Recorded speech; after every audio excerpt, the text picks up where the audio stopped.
ভাই পানি আছে না? আছে 2 লিটার হইব। কয়টা দেমু? একটাই দেন, তাড়াতাড়ি দেন। এখানে একটা পোলা অ্যাক্সিডেন্ট অজ্ঞান হয়ে পড়ে আছে, ওর মাথায় পানি ঢালা লাগবো। ও অ্যাক্সিডেন্ট করছে? তাড়াতাড়ি তাইলে 2 লিটার পানি 600 টাকা লাগবো। 600 মানে 2 লিটার পানির দাম 40 টাকা, আপনি 600 টাকা চাইতেছেন কেন?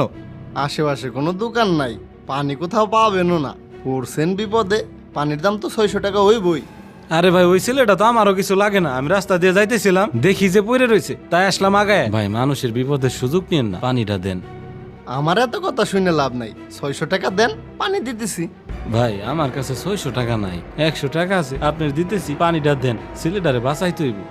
1 টাকাও কম হইব না, 600 টাকাই লাগবো। নিলে নেন, না নিলে চইলা যান। হায় রে মানুষ, কি যে করি এই নির্জন জায়গায়। যাও যাও, কোথাও পানি পাবে না, আবার আমার কাছে আসা লাগবো। শালা ব্যবসাটা হইল না। ভাই মানুষের বিপদ দেখে 40 টাকার পানি আপনি 600 টাকা চাইলেন, কাজটা ঠিক করলেন না ভাই। আমি ব্যবসায়ী মানুষ, আমার চিন্তা ভাবনা ব্যবসায়ী, আমি এইখানে বইছি দোকানদারি করবে। কার কি ঝামেলা হয়েছে ওইটা তো আমার দেখার বিষয় না। দেখেন ভাই, বিপদ তো আর কারো বলে কই আসে না, আর সবসময় ব্যবসায়িক চিন্তা ভাবনায় চলে না। মানুষের ভাই মানুষের বিপদে পাশে থাকা উচিত। আর 40 টাকা পানি বেচলে তো আপনার লাভই হইতো।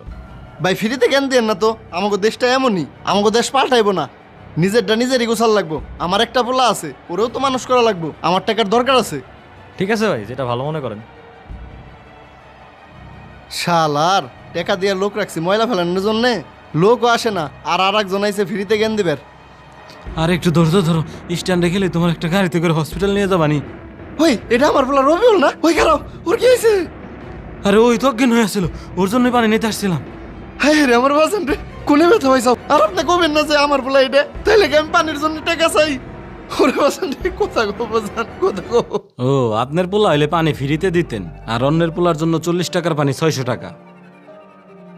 ভাই এখন খুব খারাপ লাগতেছে তাই না?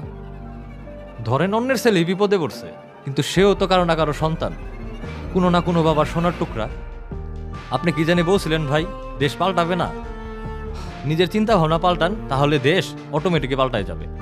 আচ্ছা ঠিক আছে ভাই, চলেন আগে ওর হসপিটাল নিয়ে ও যাই। ভাই নিয়ে চলেন। আসুন, সব ক্ষেত্রেই ব্যবসায়িক চিন্তা ভাবনা বাদ দিয়ে মানবিক দিকটা আগে দেখি। আর মাইলস্টোন ট্র্যাজেডিতে আমরা স্ট্রিট চ্যালেঞ্জার গভীরভাবে শোকাহত। আল্লাহ সবাইকে ধৈর্য ধারণ করার তৌফিক দিক।